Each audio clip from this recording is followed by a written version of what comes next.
Prepare yourself for a journey through war and adventure. Follow Fitzroy Maclean as he takes you to the guerrilla battlefields of Yugoslavia. These are his words. Let's begin. It was a fine, gusty, spring day when Duncan and I set out for Bosanski Petrovac. The snow was still lying on the hills, but in the valley, the sun was quite hot. Marching was thirsty work, and from time to time, we stopped to drink from a mountain stream. The track took us up the cliff face, across a stretch of open moorland, and then, climbing again, into thick pine forests, ankle-deep in snow. German aircraft were in the habit of patrolling the track, and we kept a sharp lookout for them while we were crossing the open moorland, where several bomb craters and the shattered carcasses of 2 pack ponies showed what happened to you if you were caught in the open. But we were lucky, and it was not until we had reached the cover of the woods and had stopped to eat our rations that the first enemy plane made its appearance, circling harmlessly high above the trees. Late in the afternoon, we emerged from the woods and found ourselves overlooking the flat country around Petrovac, where I had dropped some months before. More recently, we had contrived a landing strip 2 or 3 miles from the village, and it was from this that we were to be picked up that night by an aircraft from Italy. As we were making our way down to the plain, we fell in with Vlatko Velebit, who had come by a different route. Together we walked on into the village, where we were to rest until it was time to go out and wait for the arrival of the aircraft. We had a long wait that night in the cold, mist-laden darkness out on the landing strip, and we had almost given up hope when we heard the noise of an aeroplane, first faint in the distance, and then louder as it came nearer. Was it a friend or an enemy? That was the first thing to find out. Corporal Price, my wireless operator, came running up to say he had made contact with it, and that it was one of ours. A week or two later, Price was badly wounded by a bomb from a German plane within a few hundred yards of the same spot. But this time all was well, and by now, our aircraft was circling overhead. We hurried to light flares along the improvised runway to guide it in. At the same time, we started to get ready for the evacuation of a group of badly wounded partisans who were to be taken out in the same aircraft, bringing them as near the landing strip as possible, for the pilot would not want to spend more than a few minutes on the ground, and there would be no time to be lost. It made a strange scene, in the flickering light of the flares with the darkness surrounding us like a curtain, the muffled shapes of the wounded, stretched out on the ground or sagging limply in the arms of their comrades, here and there a greyish-white face and a blood-stained bandage, momentarily illuminated.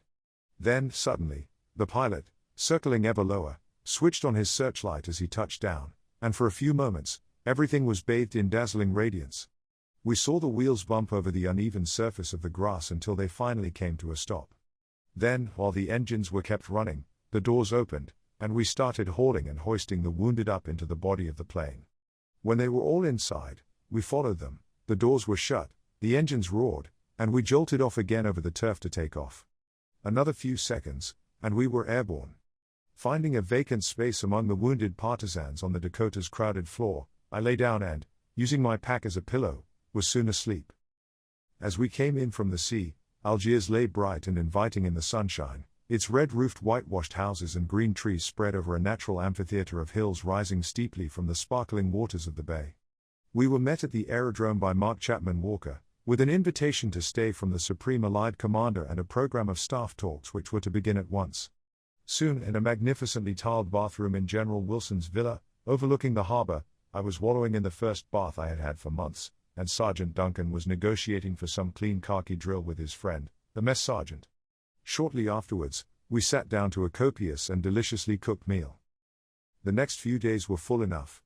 Velebit was by now an old hand at negotiating with the Allied High Command, and the staff talks went more smoothly than those at Alexandria. Moreover, the decisions of principle had already been taken, as far as material help was concerned. It was our established policy to give the partisans all the material help in our power, and aircraft and supplies were becoming every month more plentiful. It now only remained to perfect the administrative machinery, and the proposed changes designed to meet this need were already far advanced, including the establishment at Bari of a rear headquarters to my mission under one of my own officers, and the creation of a new air formation to be known as the Balkan Air Force, which would be responsible for the planning, coordination, and, to a large extent, execution of air operations in the Balkans. Meanwhile, the political problem, arising inevitably out of our military policy, remained in the background, unsolved, a constant source of uncertainty and embarrassment. And this, if a solution was to be attempted, would have to be solved in London. But any doubts as to the next step were shortly to be resolved. Hardly had I reached Algiers when I received a message to stand by for a long-distance wireless telephone conversation with Mr. Churchill, who was going to ring me up from 10 Downing Street at a specified time. I have never liked the telephone as a means of communication, and this particular conversation seemed likely to prove an exceptionally alarming ordeal. In a state of some apprehension, I repaired to the brightly lit and heavily guarded underground room containing the Algiers end of the apparatus. First of all, the technicalities involved were explained to me by an officer of the United States Army Signal Corps, while a pretty WWII sergeant prepared to take a recording of what was said. The best link with London was, it appeared, for some obscure reason via New York and Washington, and what we said would somehow be rendered incomprehensible to enemy listeners by a scrambling process, thus obviating the necessity of using code. All this struck me as far from reassuring, and I continued to view the whole proceeding with the innate alarm and despondency of one who hates telephones. Finally, the appointed time arrived, and after a series of infinitely disturbing clicks and buzzes, Mr. Churchill's well-known voice came booming and rasping over the ether. Closely following the instructions at the beginning of the London telephone book, I began by announcing my own identity. At this, the Prime Minister seemed unaccountably annoyed and told me to shut up. A bad start, I felt. Then he inquired hurriedly and surprisingly whether I had talked to the pumpkin. On my asking politely what he meant, he replied in a loud whisper, after hesitating a moment, "Why, that great big general of mine, of course, but look it up," and then went on to inquire what I had done with the pippin. I was in despair. It was clear to me that one of us was off his head. I hoped that it was not me. On the other hand, it was most disturbing to think that, at this vital juncture of the war, Mr. Churchill should have been overcome by insanity. Clearly, there was nothing for it but to admit that I had no idea what he was talking about or how all these vegetables came into it. I did so in some trepidation. There was a pause, during which nothing could be heard save the inhuman wailing and crackling of the ether. Then, projected over the air, first of all across the Atlantic from Downing Street to Washington, then back again from New York to the north coast of Africa, came, quite distinctly, an exclamation of horror and disgust. "Good God," I heard him say, "they haven't got the code." Not a moment too soon, the technicians came to our rescue, breaking in hurriedly on the conversation from either end and arguing it out amongst themselves as to whether it was necessary for us to use a code or not. Evidently, my American won the day, for when we resumed our conversation, the Prime Minister was off on a new tack. "Shall we scramble?" he said gaily. I replied that I thought I was scrambled. There was a rumbling noise, followed by a silence, and Mr. Churchill's voice came on the air once more. "So am I," he announced. Then, in ordinary, unadorned English, though continuing to refer to the Supreme Allied Commander-in-Chief as Pumpkin, and to his son Randolph as Pippin, two pseudonyms which seemed to delight him, he gave me my instructions. I was to come to London at once and bring Velebit with me.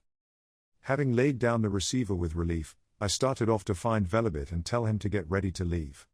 On the way, I remembered that I had left something downstairs and went back to get it. As I opened the door, I was startled to hear my own voice coming out of it. "Pumpkin, sir?"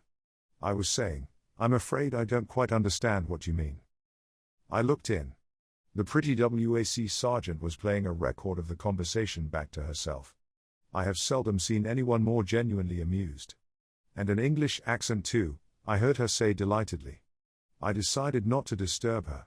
The next day, Velebit and I flew to London. In England, in that spring of 1944, the feeling of suspense dominated everything. Arriving, we found the whole of the southern counties one immense armed camp. Every country lane was crowded with trucks, armored vehicles, and guns. Everywhere there were aerodromes, and all day long the sky was black with bombers, fighters, and transport planes. The restaurants and nightclubs were full of young men in uniform having a last fling before plunging into Armageddon. In the streets, American and Allied troops seemed to outnumber our own. London was full of rumors. Everyone knew for certain when the invasion was going to be, and everyone knew differently. I did not expect people to take much interest in Yugoslavia, but they did. They were, I suppose, glad of an excuse to turn their minds to something else, to escape temporarily from the subject of the invasion. The press descended on us as only the press can, telegraphing, ringing up, and hovering on the doorstep with batteries of cameras. All kinds of people in all kinds of departments wanted to see me and hear about Tito. We were taken to see the chief of the Imperial General Staff and officers of almost equally exalted rank at the Admiralty and Air Ministry. We were sent for by General Eisenhower, at that time engaged in putting the finishing touches to the preparations for D-Day. Finally, we were summoned to number 10 Downing Street and there received by Mr. Churchill, a formidable figure sitting smoking his cigar at the long table in the cabinet room. Velabit was, I think, well pleased with the results of his visit. He had been able to put his point of view to Mr. Churchill personally, he had been received officially by various other important people, and he had also made a number of useful unofficial contacts with the press, who could henceforward be counted on to keep Tito and the partisan movement before the mind of the public. He now returned to report to Tito on the results of his visit. Vivian Street had flown back some days earlier to take charge of the mission in my absence. I stayed on, as Mr. Churchill needed me for further discussions, and there were a number of other people who wanted to see me. The people to be seen and the matters to be discussed were numerous and varied. First of all, there were the joint planners. In an electrically lit, air-conditioned subterranean vault, reached by a network of underground passages far below Whitehall, I found a soldier, sailor, and an airman, planning the future course of the war. With them, I discussed at length Yugoslavia's relation to the other theaters of operations and the best way to help the partisans and increase their contribution to the war effort as a whole. On the political side, it was harder than ever to see a way out. I was sent for by King Peter, now back in London, and had with him a friendly enough conversation, which ended in a discussion of the relative merits of various brands of motor cars. In the course of it, I told the king how things were shaping in his country and mentioned that Tito had agreed that he should be a pilot in the new Yugoslav squadron, which was now being trained in North Africa and would eventually operate over Yugoslavia. It was a 1 in 1,000 chance, but, for King Peter, it seemed to offer the only hope, however remote, of recovering the position which he had gained by his conduct in 1941 and since lost by his absence from his country during the past 3 years.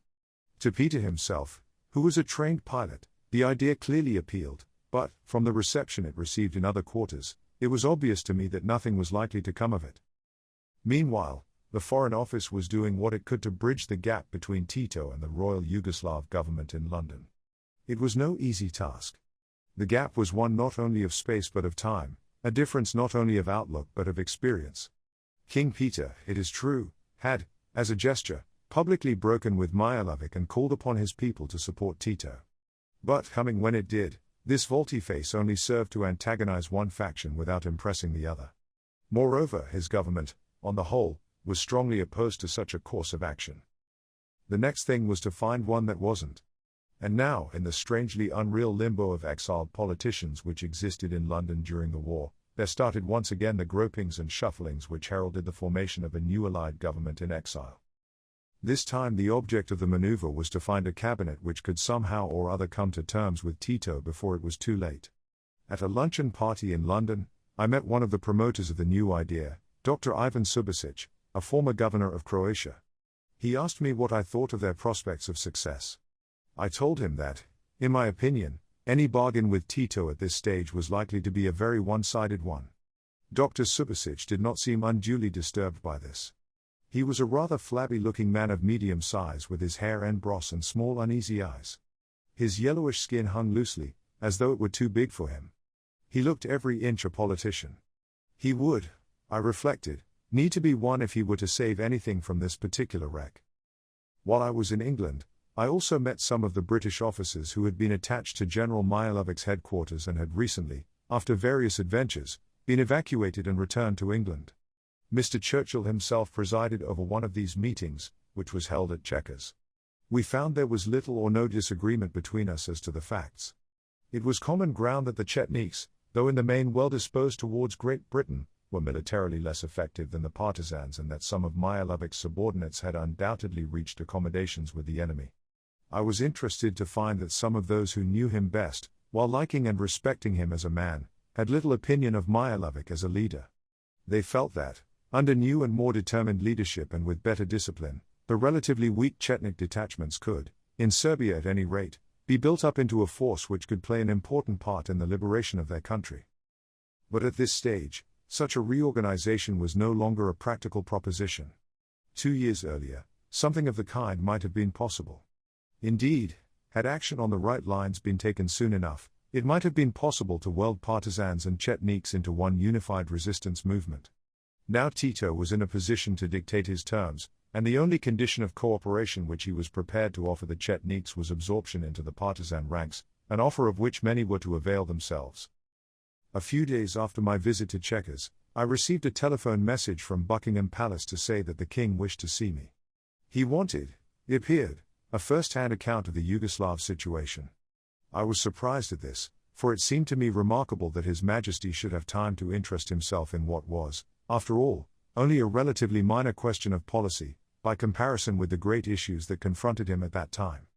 I was even more astonished to find, as soon as he started talking, that the king knew as much or more about the Yugoslav problem as anyone I had met since I had been back in England. He also took an entirely realistic view of it. But what seemed to interest him most was the purely military side of my activities. In fact, I gained the impression that there was nothing he would have liked better than to try his own hand at irregular warfare. I soon became so absorbed in our conversation that I almost forgot where I was and to whom I was speaking. Then I remembered with a start that the young, alert-looking man in Royal Air Force uniform sitting facing me in an armchair on the other side of the fireplace was the King of England. I went away very much impressed. A day or two later, I had completed my business and was preparing to start back when a signal arrived from Vivian Street, now back in Bosnia. It was very short, only a couple of sentences. It had every possible indication of priority, and it was the kind of communication that took your breath away. It announced that the enemy had made a large-scale airborne attack on partisan headquarters with glider and parachute troops, that the partisans had suffered heavy casualties, although Tito himself was believed to be safe, that the mission had so far managed to escape capture, although whether they would do so for much longer was uncertain, for they were in the woods with strong enemy forces closing in on them from all sides. We waited anxiously for more news. When it came, it was only slightly more reassuring. Vivian and his party had joined up again with Tito and with the surviving partisan headquarter troops. But they were still on the run, the enemy having followed up their airborne attack with an all-out offensive. Upon receiving this news, urgent instructions were sent to the Royal Air Force in Italy to give the partisans all possible help from the air. A few days later, the situation was sufficiently stable for it to be possible to land aircraft on an improvised landing strip and evacuate Tito, his staff, and the British, American, and Soviet missions. Having in the meantime reached Italy, I now heard for the first time a full account of what had happened. A few days after Vivian reached partisan headquarters, an incident had occurred which aroused his suspicion. One morning, a single German aircraft made its appearance over the valley, and, instead of dropping bombs or machine gunning, as these aerial visitors usually did, it spent half an hour or more flying slowly up and down at a height of about 2,000 feet. Each time it passed directly over the little house on the rising ground outside the village where he and the others were living. Standing outside in the orchard, in the warm spring sunshine, looking up at it, they discussed what it could be doing and came to the conclusion that it was making a photographic reconnaissance. Now, the Germans would not do this without a reason, and Vivian's guess was that the visit of the little aeroplane would be the forerunner of a heavy air attack that would put anything else they had experienced into the shade. Accordingly, he sought out Tito in his cave and told him what he thought was going to happen, adding that in the circumstances he proposed to move a little further out. That afternoon, he and the others transferred themselves with wireless sets and escort to a little house in the hills a mile or two away from the village. 2 days passed, and nothing happened. Then a third day. Vivian began to wonder if he had not perhaps been rather overcautious. That night he dined with Tito, and, after a good meal, walked home to bed through the orchards. Next morning, he was wakened just as it was getting light by the familiar shout of Arvioni from the partisans on guard outside. The shout was repeated, so he went out to see what was happening. A number of small aircraft, considerably more than usual, were bombing the village, circling around and then, when they had dropped their bombs, pulling away to make room for others that were coming in from every direction.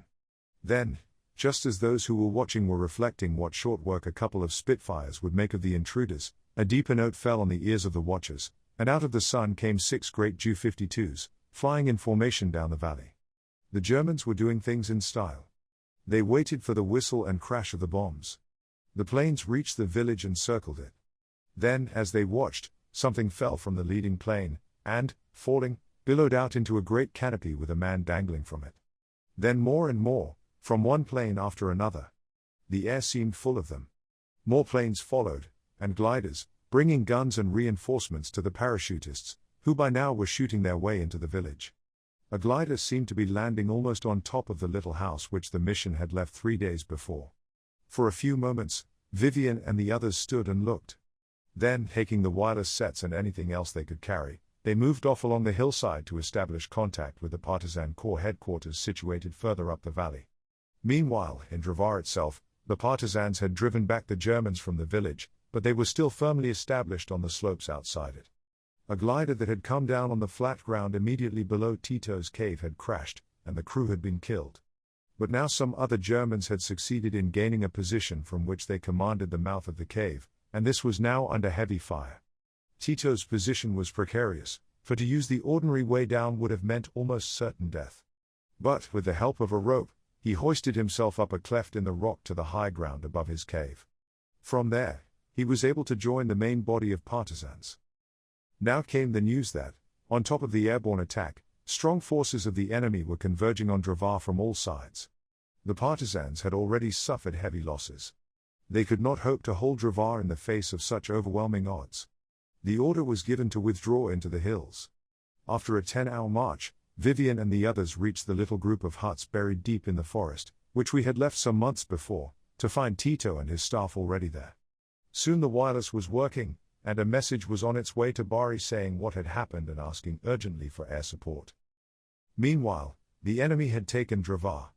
They had inflicted severe casualties on the partisans but at a heavy cost to themselves, and they had failed to capture Tito or the Allied missions.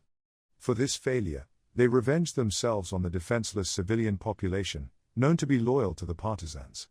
When the village was recaptured some months later, it was found that most of the inhabitants had been massacred.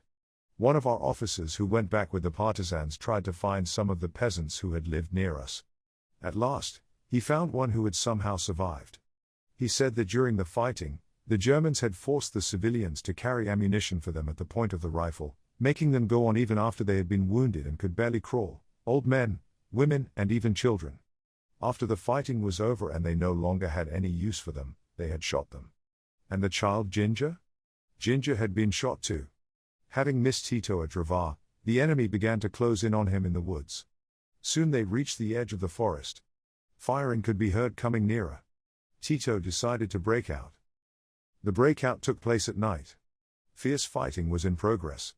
Flashes could be seen on the ridge above them. The sound of firing came ever closer. From time to time, a very star shot up into the sky. Then Vivian saw something that amazed him. There, on a siding in the woods, was drawn up the Partisan Express, with steam up and smoke and sparks belching from the funnel. Solemnly Tito, his entourage, and the dog Tigger entrained, the whistle blew, and, with much puffing and creaking, they started off down the 5 miles of track through the woods, with the enemy's bullets whining through the trees all around them. During the days that followed, Tito and his staff, with the Allied missions and a force of a few hundred partisans, were almost constantly on the move, dodging through the woods, lying up in the daytime, and moving at night. Again and again, they had narrow escapes from the enemy. German patrols, aircraft, and light tanks seemed to be everywhere. Food and ammunition were getting desperately short, but once they managed to stop long enough to receive a supply drop from British planes based in Italy. At the same time, other British aircraft were giving much-needed air support wherever they could. During the week that followed the attack on Drvar, our planes flew over 1,000 sorties in support of the partisans, thereby doing much to relieve the pressure on them. All this time, Vivian kept in close touch with Tito. He was, he told me afterward, impressed throughout by the way in which Tito dominated the situation, remaining calm and collected under the severest strain, personally directing the operations of the small body of troops that accompanied him as well as those of the other partisan formations in the neighborhood, quietly giving orders to the partisans around him. This, from Vivian, an experienced soldier and a severe judge in such matters, was high praise. Then one day, as they were resting after a long march, Tito sent for him. Vivian found the marshal looking tired and depressed. He had, he said, reluctantly reached the conclusion that it was impossible for him to direct the operations of his forces throughout Yugoslavia while being chased through the woods and kept constantly on the move. The complexity of this task now made it essential for him to have a relatively firm base for his headquarters. Already he had lost touch with nearly all the formations under his command. He must ask Vivian to arrange for the evacuation of himself and his staff by air to Italy until such time as the situation permitted his return to Yugoslavia. At first, Vivian was surprised. Tito was connected in his mind with the hills and forests, and it was hard to imagine him leaving them. But he soon realized that the decision he had taken was the right one. A signal was dispatched to Bari, and the answer came back almost immediately. The Royal Air Force would do everything in their power to pick them up from a nearby stretch of flat ground, now held by the partisans. That afternoon, they set out for the landing strip. They reached it after dark. It was raining, and there was low cloud. Not much hope, it seemed, of getting out. Then the moon came through the clouds, and they cheered up a little. Anxiously, they waited. At last came the sound they were waiting for, the faint hum of an aircraft engine in the distance. Bonfires were lighted, and soon the Dakota was circling the field, ready to land. It touched down, they climbed in. Tito, his dog Tigger, half a dozen of his staff, Vivian, and the Russian mission. Almost immediately, they were airborne. As Vivian got into the plane, he saw that it was manned by Russians. It was a Dakota supplied under lease land, which the Russians were operating from Bari under British operational control. The Soviet officer concerned had shown considerable astuteness in securing this particular assignment for his plane. Afterwards, the Russians were to make great capital out of the claim that it was they who had rescued Tito in this emergency. An hour or two later, they reached Bari. The next thing to be decided was where Tito and his headquarters staff were to establish themselves. I went and called on him at the suburban villa on the outskirts of Bari, in which he had been temporarily installed, and found him in favor of moving over to the island of Vis until such time as the military situation made it feasible to return to the interior. This, indeed, seemed the obvious solution. Vis was Yugoslav territory. At the same time, thanks to its now substantial garrison and ever-present British naval and air support, it offered a degree of security and stability that was not to be found on the mainland of Yugoslavia. The task of conveying the Marshal to his new abode was entrusted to the Royal Navy, and HMS Blackmore, a Hunt-class destroyer, under the command of Lieutenant Carson, Royal Navy, was allotted to us for the purpose, with another destroyer for the rest of the party. Carson and the officers and crew of the Blackmore immediately entered into the spirit of the thing, as only the Navy can. In order to avoid any risk of enemy interference, the crossing was made at night. At about 6 in the evening, Tito, followed by Tigger, was piped on board in fine style and at once taken below and plied with gin. His original marshal's uniform had fallen into the hands of the Germans during the attack on Drvar and had been taken away to grace a museum somewhere in Germany, but a substitute had been found, and he once more looked and, I think, felt the part. By the time we weighed anchor, any initial shyness had completely worn off, and I could see that we were in for a convivial evening. We sat down to dinner in the wardroom to find ourselves confronted with a menu magnificently illuminated by one of the crew and written in Serb as well as English. I noticed at once that the wine list was a formidable one. Sherry followed the gin, then red wine, then white, then port, then liqueurs. The Marshal drank some of everything, only hesitating momentarily when a large bottle was produced mysteriously draped in a napkin. For an instant, he wavered. "Shrewsbury?" he inquired, cryptically. "No, champagne," said the captain proudly. "Ah, champagne," said Tito, and drained a tumbler of it. It was not till later that we discovered that by Shrewsbury he meant cherry brandy, though when, in due course, that stimulating beverage made its appearance, any distrust which he might have felt for it earlier in the evening had evidently completely vanished. By this stage of dinner, the Marshal, to my surprise, was speaking quite fluent English and rounded off the proceedings by giving a spirited recital of The Owl and the Pussy Cat. The Owl and the Pussy Cat went to sea in a beautiful pea-green boat. They dined on mince and slices of quince, which they ate with a runcible spoon. And hand in hand, on the edge of the sand, they danced by the light of the moon. After that, we went up on deck. By now, the sky was starting to get lighter, and, outlined against it, we could already see the jagged outline of the Dalmatian mountains. Tito sat in an armchair on deck, contemplatively smoking a cigar. Soon we could make out the dark shape of Vis, rising from the sea, and 20 minutes later Carson, on the bridge, was bringing us skillfully alongside in the little harbor of Komiža. That concludes the 19th part of the story. Thank you very much for listening. Please subscribe for more episodes and leave a comment.